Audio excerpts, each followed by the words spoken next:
All right, Shalom. First and foremost, giving all praise, glory, and honor that's due to Yahweh, Bahashem, Yahweh Shai, Bahashem, Rachakwadash, double honors to the elders and apostles at Great Millstone who rule well. Peace and blessings to the hopeful elected Shalom, to the men of the Lord that are prophesying, preaching and teaching in the highways and byways in sincerity and in true Shalom.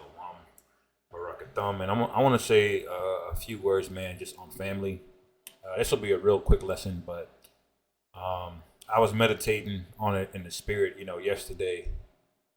I found out, things in my family that were going on, and it just kind of reminded me that, like, we really, all we have in this truth are the brothers in the brotherhood, man. Those men that are sincere, that's really our last line of defense here, man. Your family cannot be relied on to stay, and walk on the path of Yahweh Bashim Yahweh Shai, and they certainly can't be relied on for their integrity in the coming times where everybody's going to be tested. That's why the scriptures speak about separating it. It gives all these analogies of the body, man. All right, and it basically outlines that when you come into this truth, man. All right, it speaks about being a new creature. All right, I'm gonna get that actually. All right. So this is 2 Corinthians chapter 5 and 17. It says, I just started at 17. It says, therefore, if any man be in a Mashiach, he is a new creature. Old things are passed away. Behold, all things are become new. What does that mean? The people that were your mother in the not ancient, but in your old life, she's not your mother spiritually anymore. Now, do you still take care of her if you need to? Do you still honor her? Yes.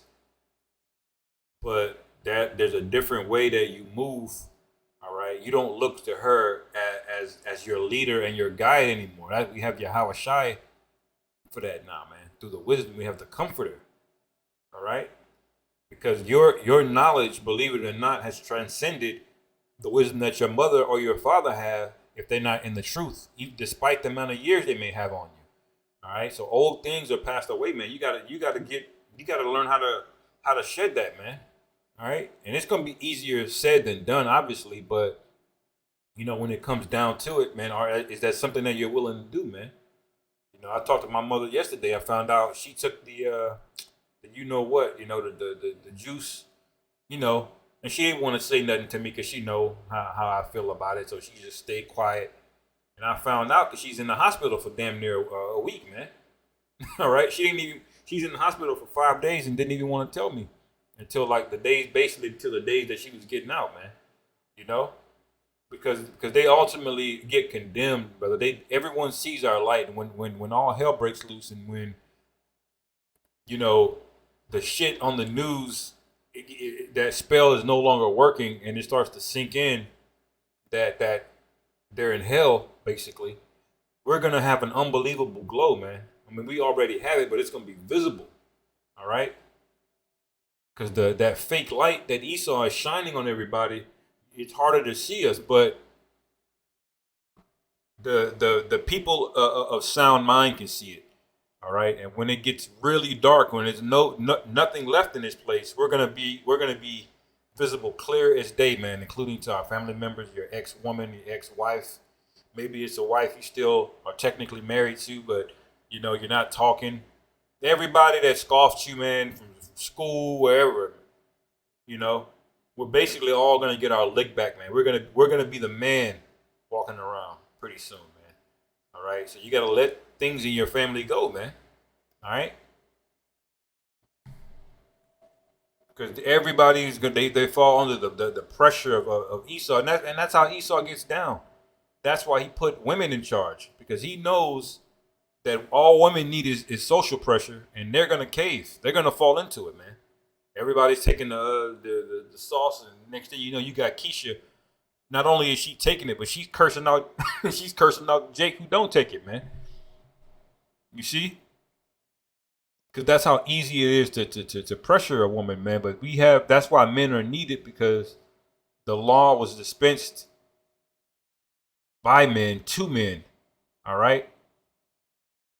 And because men are going to be the ones that have more integrity to uphold that thing, man. All right. This is Exodus 23, verse 2. It says, um, thou shalt know, thou shalt not follow a multitude to do evil, neither shalt thou speak in a cause to decline after many to wrest judgment. All right. So that's pretty self-explanatory, man. Just because everybody's doing it, the scriptures warn you against it. That encourages critical thinking, man. What would the Lord do? Is this lawful? All right. Would this upset the Most High? Would it please Him? You know, what's the outcome of me? What's the outcome of others, my family? These are the things that you ask before you just jump and do something, not get on camera like ISUPK and say, just take it. All right. Those guys don't have the light. They don't have the truth.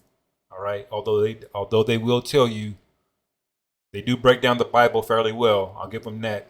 But ultimately, man, when these last prophecies coming to pass, they're not going to give you that, man. And these last prophecies are going to be the hardest ones because these are where you're going to see a lot of separation from your family, man. I found out yesterday as well. My nephew is a straight up Decepticon, man. He's straight up transformed. And that's a shame, man. That's a shame. All right, that we got to live to see this. And it's even more, just the scriptures say, wisdom maketh the wise man mad, man. The oppression will make it the wise man mad. Salakia. I just went over that actually, and it's just that we got to get out of here, man. I'm seeing why personally in my own testimony why the Lord is fucking people up in my family. You know, because ultimately they were never right, and when it comes down to it, and Esau puts the screws on you and he starts interrogating, they're gonna flip and turn on you, man.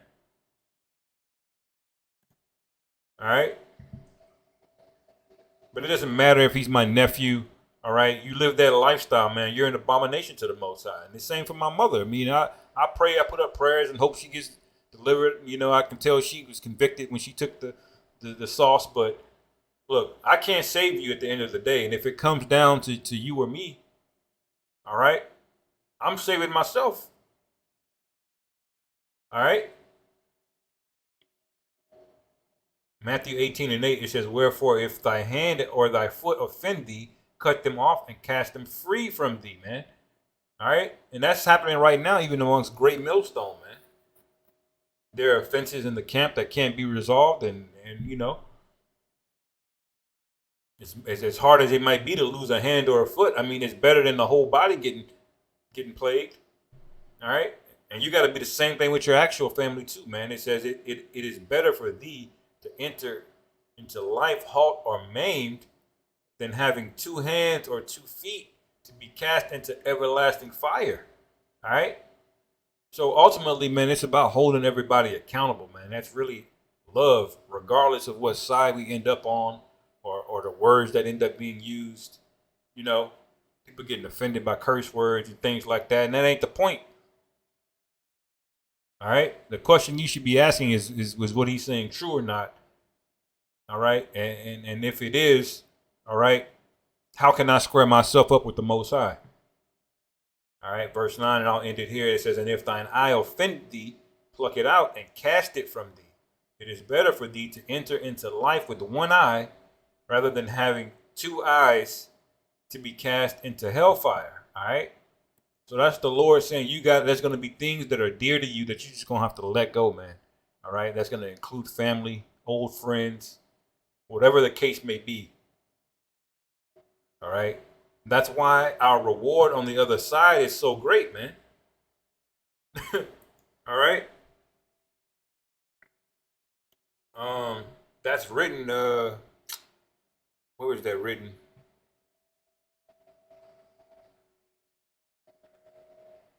You see, mother or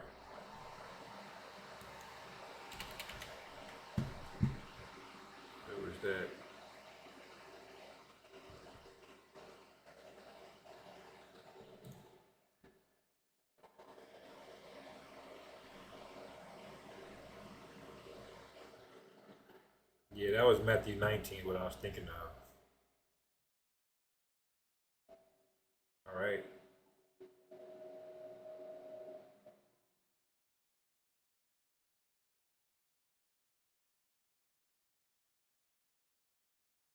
Matthew 19 and 28, this is the last one I'll end on. It says, And Yahweh Shai said unto them, Verily I say unto you, that ye have which have followed me in the regeneration when the Son of Man shall sit in the throne of his glory, proving reincarnation, ye also shall sit up on the 12 thrones, judging the 12 tribes of Israel. Man, that's our promise, man, for enduring, for suffering loss, man, including relatives, including friends, women, riches.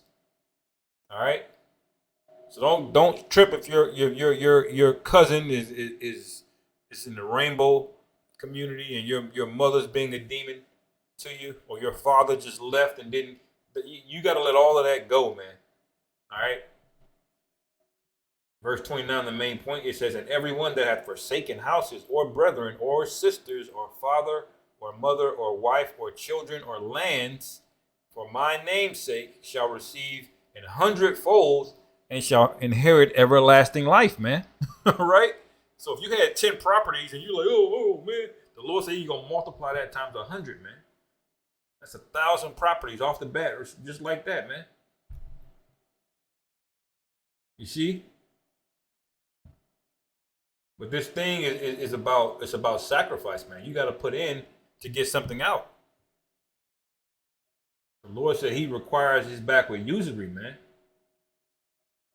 I mean, don't just take what you learned and sit on it, man. You gotta spread this thing and be a help to the ministry, man. And ultimately, you have to be willing to pay a price, man. So with that, hopefully this was edifying. Call hello Yahweh Bashim Yahweh Shai B'Hashem Rachak Kodash Wa Abad Babal Shalom.